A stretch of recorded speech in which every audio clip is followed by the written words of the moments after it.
Shawn, just tell me a little bit about your education and background, where you're from. Well, I always say I'm from Florida, Daytona Beach, Florida, but actually I was born in Meadville, Pennsylvania, western PA, and big Steelers fan. That's where my family's from. But when I was young, we moved to Daytona Beach, Florida. I went to public high school there and graduated. I have an aviation degree. I actually became a professional commercial pilot. I have a commercial pilot rating. I was a flight instructor, fly multi-engine plane. So my passion has always been really aviation, piloting, and that type of thing. I happened to, along the way, also get a business degree from a school called Geneva College up in Pennsylvania. And then I got my MBA from Charleston Southern University here in Charleston. Well, I came out of college and actually moved to Charleston. That's what brought me to Charleston after my undergrad, and worked for a nonprofit organization. So we did, it was a group of independent churches, and we sent teams into other countries to do medical missions, construction, that type of thing.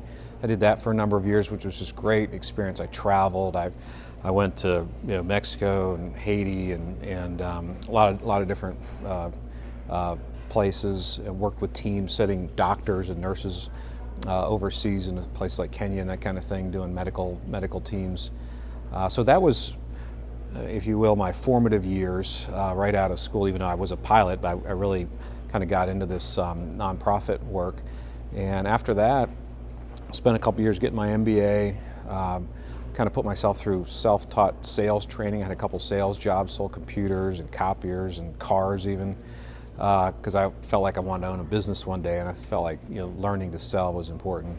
And then I bumped into a guy named Mason Holland, who's the chairman of Benefitfocus and my partner. And he and I built he had started it, but he and I built a company called American Pensions. That's really where we got the benefits background and working with employers and that kind of thing.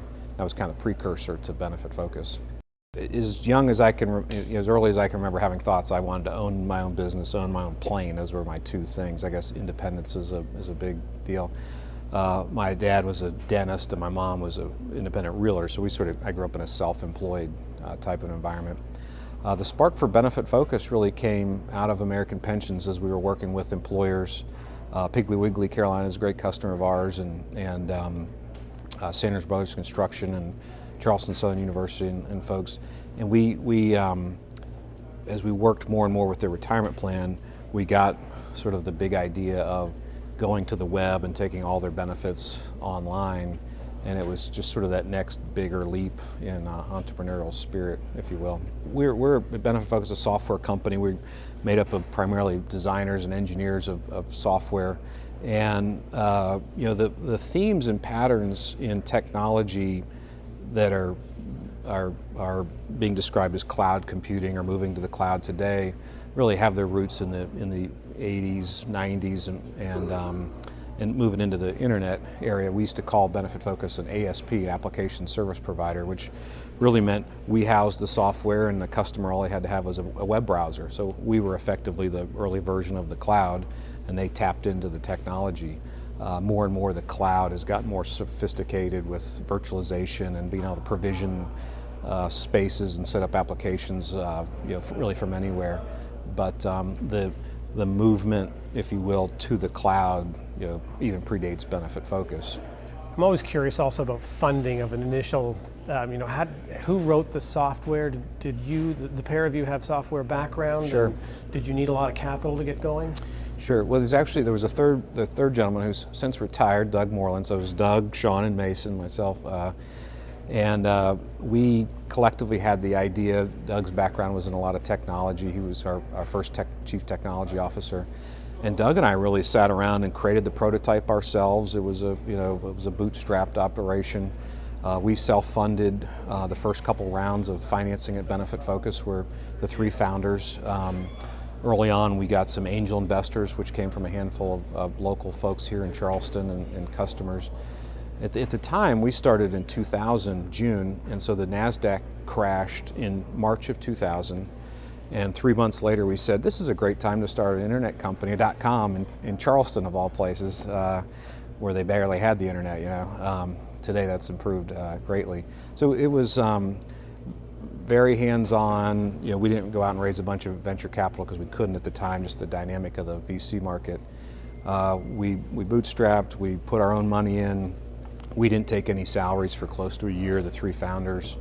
And then as the thing began to pick up some customers and get its sort of life of its own, we did a couple angel investor rounds along the way, first year or so. So who are your customers? Talk about that. Well, we love us some customers at Benefitfocus. It's one of the kind of the key things in our DNA is we are a technology company, and really design and engineering is core what we do, but we're just, for a software company, kind of different in the fact that we spend a lot of time with our customers. We call it feet in the buildings. We're out traveling and visiting with customers. Today, the folks that use the Benefitfocus platform are large health insurance companies. Blue Cross Blue Shield of South Carolina was our first big health plan customer. We private labeled the Benefitfocus enrollment in a system for Blue Cross. They call it Blues Enroll. That big Blue Cross arrangement led to Blue Cross Blue Shield of North Carolina, and then Arkansas and Kansas City, and today we work for over 30 of the Blue plans, a lot of other big commercial carriers as well. And what they do is they take their customers, their employers and their individuals, and instead of handing them sheets of paper for enrolling or signing up for their benefits or paying their bills, and they move it all online. Benefitfocus has that technology. Again, we private label it on behalf of the carrier or for the employer, and all that paper goes away. It's a much more efficient, streamlined process, and just some sort of staggering numbers. We have a little over 11 million consumers, individuals who manage their benefits through the Benefitfocus platform today. It's 329,000 corporate customers, 329,000 individual companies, and 600 and some insurance carriers where we manage the data. And the pace is speeding up. We add about 1,100 new corporate customers every week, and about 50,000 new consumers come on the platform. So actually, we can see 20 million consumers on our platform inside of 2 years, and we can see 40 beyond that. So really, it's been an amazing growth story so far, but we sort of hit that tipping point where the tornado, if you will, is spinning and people are piling on our platform. It's very exciting. Yeah, it's great. Competitors, I mean, is anybody else doing similar things with software? Sure. When we started the company, there were independent companies software folks that were going to solve the same problem, got started before us. Some of them raised a bunch of venture capital. Most of those folks are gone now. They just, for whatever reason, market dynamic or whatnot. And over the last 5 years or so, the primary competitor is someone, particularly an insurance carrier, building their own capability. So they have big IT budgets, they have big staffs, they set out about building electronic enrollment, they're shopping online or connecting to these new state exchanges. And that sort of internal competition has gotten less and less attractive to a lot of our customers because it's a black hole of spending. The projects go on longer than they need to, and so that primary competitor of kind of build it yourself has gotten less of a competitor as we've gotten bigger and more credibility and that kind of thing as well. It sounds though that corporations found a usefulness, Sure. Not just the Blue Cross Blue Shields of the world. When did that start? Where you're dealing directly with Sure. the HR departments of major companies, or? Yeah, going right to the benefits folks, the people that are inside an employer. An employer with 20 people or 5,000 people or 50,000 people. They all have this kind of need to communicate their benefits to their employees, sign them up or enroll them, manage them, through the open enrollment cycle, pay their bills, all that administrative stuff. And we soak all that paper out and give them an elegant looking website with video on it that helps communicate and do the transaction. Our original business model was actually to go directly to the employer because we knew the solution would be great for them. It was Blue Cross of South Carolina that came up with the idea of private labeling it and rolling it out sort of on behalf to their employers. And that big idea of distribution has worked fantastic, but through the years, the carrier really is aggregating the employer. So the employers still get the software, they just get it paid for, if you will, by their health insurance company. And about 3 years ago, we began to invest in a lot more employer-specific technology, more content management, more employer-focused video, the ability to put all your benefits in one place, so you can put your Blue Cross benefits with your MetLife benefits, with your Delta Dental or whatever, and that employer can add those additional functions, which then also led to large employers nationally just coming directly to us saying, hey, we know you solved this problem and you guys are cool and it works and it's fast, and so that direct to employer was the original model, and over time we've gotten hundreds of thousands of them on our platform, and really in the last couple of years more and more direct to employers has kind of come back around and added to sort of the carrier customer acquisition that we have. I'm always curious about your sales function, and how do you acquire customers? Sure. My dream would be to have people calling me up to Yeah. Sales are important. Yeah, sales are real important, and I think I mentioned earlier, I knew that if I was ever going to be in an ownership role, partnership role, or whatever in a company, I'd need to know how to sell our services, whether or not I had the primary sales responsibility or not. And so today, even with our size, we have a growing sales force. We have maybe about 40 full-time salespeople out in the field, and that number is growing pretty significantly. They sell into these carriers and employers. I watch their activity weekly. I talk to the sales management every week, if not more frequently. And ours is a business-to-business transaction. We are, the technology, even though consumers end up using it, someone behind the scenes, a benefits administrator or an IT person at a carrier, makes a decision to implement this technology. So it's a sale similar to really what Oracle, sort of the sales model that Oracle built in the 80s, 90s, which is feet on the street, people out living in different cities like Boston and Tampa and Dallas, calling on a geography, introducing the Benefitfocus platform and technology to those respective businesses in their area. And it's technical. There's a lot of questions about implementation and architecture and that kind of thing. So we have sales engineers that go along and explain the technology. We do have a lot of people that call us, amazingly. Our brand has really grown, and we make big press releases, and it creates a lot of buzz. More and more brokers and people that are in the distribution channel of insurance know about us and are calling, trying to get connected. So it does have a pretty good life of its own, but we have feet on the street, and they're out and they're making calls, and I personally travel a lot. Our whole management team, we call it feet in the building, so we're out visiting customers. I visit mainly customers, some prospects. How you doing, what's happening with your business, meeting the executives, keeping in touch, which we think is key to the health of their relationships, but also they recommend us to their friends, and that's sort of the strategy. Talk about your growth. You can kind of mention sales growth, or growth in employees, but sure, talk about your history in that sense. Sure. It's fascinating, remarkable. I don't really sit around all day being amazed at how many folks we're adding to the customer base, but just a couple numbers I can give you. So a year ago we had 8.5 million consumers on the Benefitfocus platform. Today we have 11.1. I mean, in a year. We have another 3 or 4 million under contract that are working their way through the implementation process. And we're just getting started. So there's 300 some million people in the United States. Half of or more of them have insurance through their employer.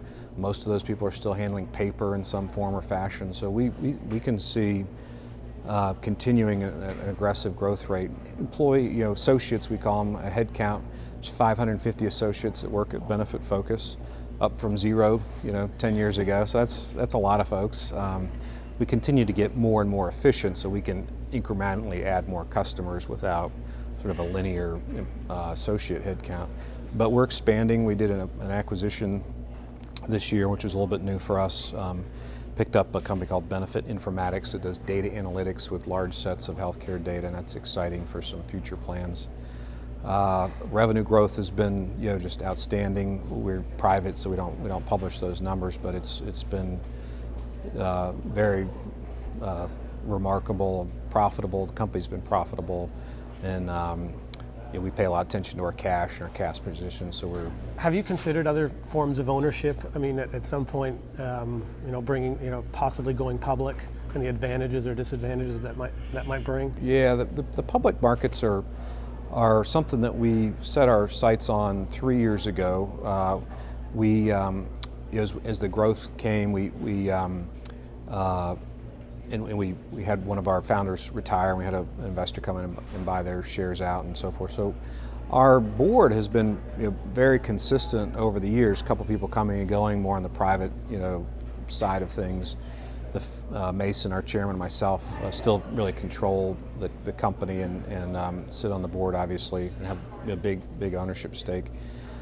We've had no problem finding access to capital in the private market, private equity or venture capital, but we said to our, as the company grows and the scale that we're getting to, a public offering might make sense at some point in time.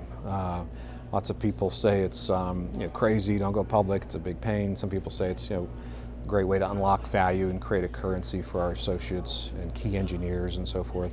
So we started down the path of preparing all of the rigor and internal discipline to run a public company. We moved our auditors to one of the big auditors, so E&Y does our audit, Ernst & Young. We went through the process of getting a SAS 70, which is a process and quality audit, also from Ernst & Young. A lot of internal fiscal processes put in place. And we really run the company like it's public right now. I mean, we do monthly and quarterly reporting and all the ratios and that sort of thing. The market for an IPO is choppy this year, so it's not something we'd want to do right now. But over the next couple of years, that's something that we want to just have available if the time is right and we feel like it's a good idea, but no pressure on us at all. Talk just a little bit about your two questions, your leadership style and the kind of culture. You look around this building, very open concept. Sure. What's important to you now you're no longer an entrepreneur, or are you a CEO or leader? I don't know. Well, I'm one of those kids, grew up single mom household, and sort of always felt like I was trying to prove a different way to do everything basically that I've done. So at Benefitfocus is a very open environment, as you can tell. Our first office was in a big open Walmart. We just put a bunch of desks in there. So as we built a beautiful campus for our associates and our customers to visit, we kept that open feel. So there's no private offices at Benefitfocus. All the managers and everybody, they have a workstation, and it's nice, and you can go to a conference room, but it's got glass on it too. Very open. There's a lot of noise. We got cowbells. We got a little cowbell we can ring for you there. And what's the nature of the cowbell? Well, something exciting happens. A big deal gets done, or a software release gets done. There's a lot of celebrations. Actually, part of our core principles is celebrating, getting excited with folks, and so those are some of the kind of personality traits of the company. People who like to work real hard, play hard. That's sort of a phrase that might be a little overused, but are very determined. There's a lot of very brilliant people at Benefitfocus. We are excellent at setting objectives and then hitting those or exceeding those. So it's a very kind of competitive in a healthy way culture. We're still a real high growth technology company with lots of headroom. So we don't find ourselves sitting around trying to take out certain cost pockets, where we're looking more for ways to invest in product and R&D and so forth. Just from a business point of view, what would you say is your core business? And from that, are there adjacent markets that you can go into in the next 5 years or so? Or? Absolutely. Yeah, our core business at Benefitfocus is we provide a web-based platform to manage all of your benefits in one place. So for an insurance carrier, an employer, for a consumer, they can go to a web platform, private labeled for them, where they can shop and compare their coverages, what's provided by their employer, or direct as individual consumers can shop online through the technology.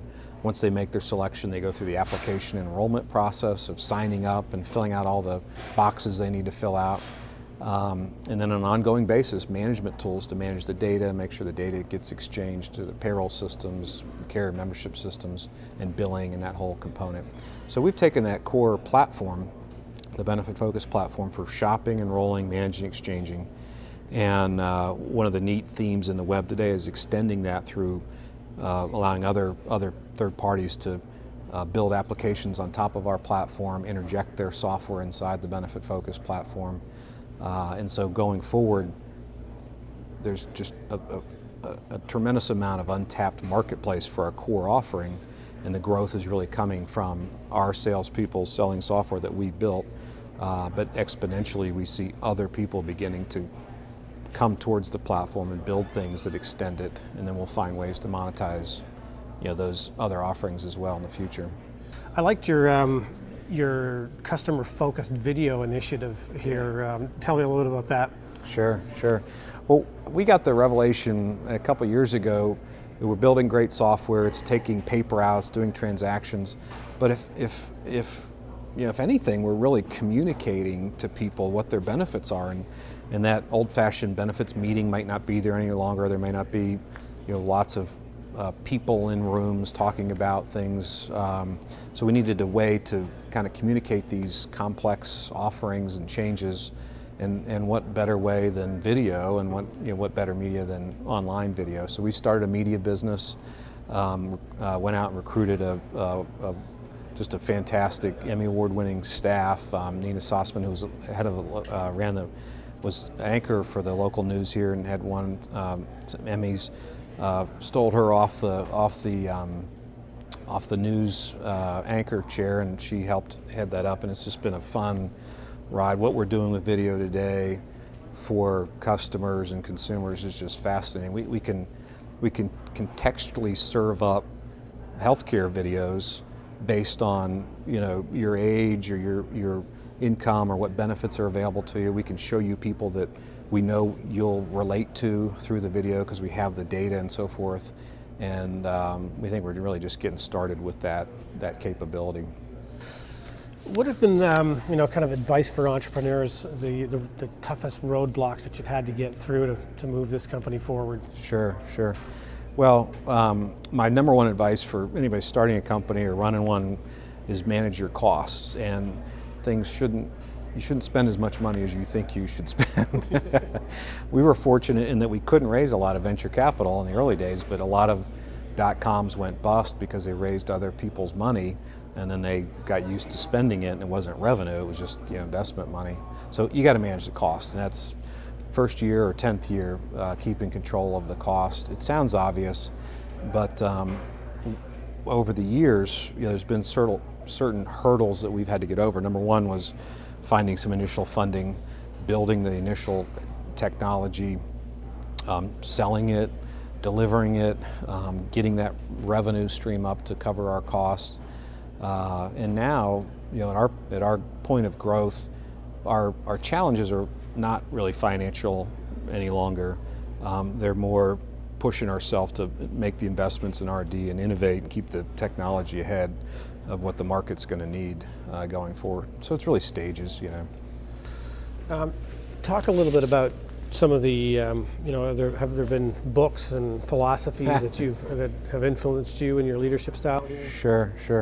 Yeah, a lot of stuff. As you, the two primary technology business strategy books. So if I was talking to a software entrepreneur, Jeffrey Moore is the guy that figured out the technology adoption life cycle, and his first book that I read was a book called Crossing the Chasm, and it explains in Crossing the Chasm by Jeffrey Moore the nature of customers, innovators, early adopters, early majority and late majority, and the cycle of growth that a new technology or new company go through.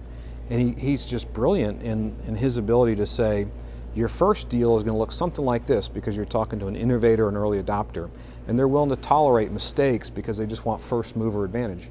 And then you're going to come along and you're going to do a deal on the other side of this chasm, and it's going to look the same, but that customer's expectation is going to be radically different.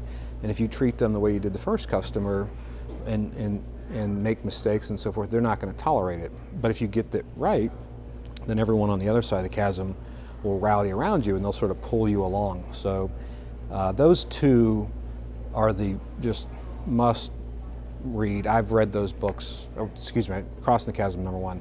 Inside the Tornado is the second one by Jeffrey Moore, and it takes you through sort of the next cycle. I've read them 30 plus times. I read them twice a year still.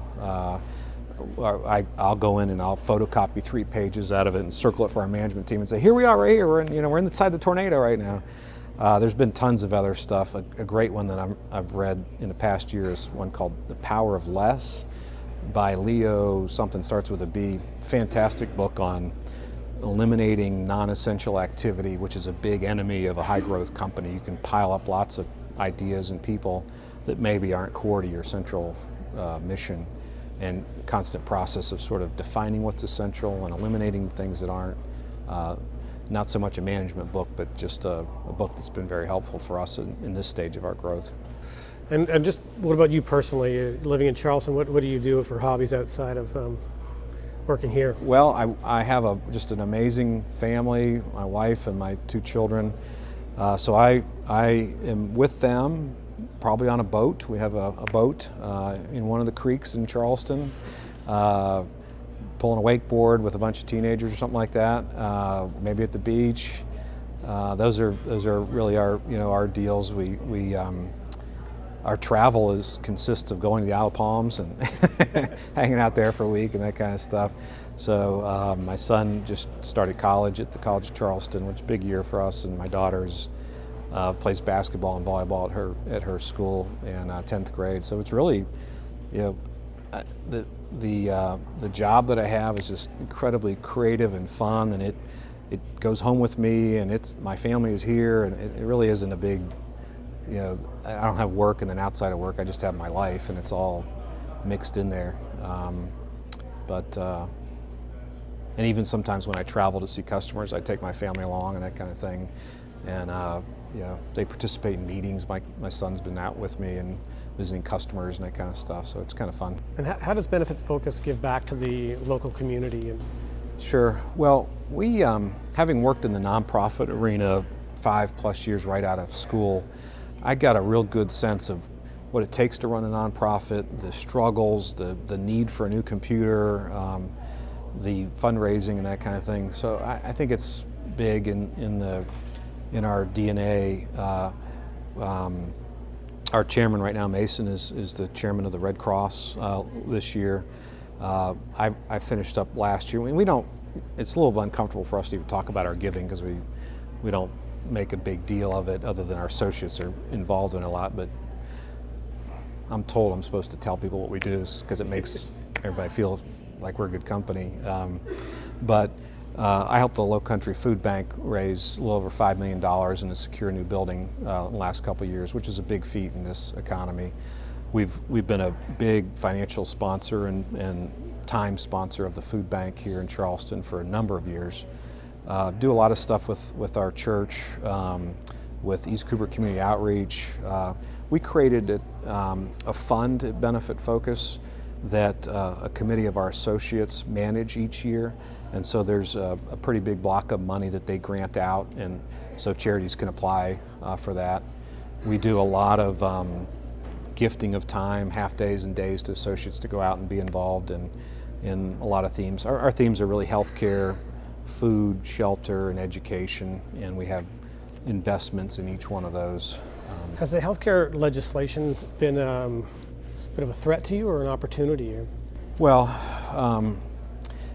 at its core, Benefitfocus is here to take inefficiency out of the healthcare system, paper and forms, and make a lot of the transactions and communications better, faster, cheaper.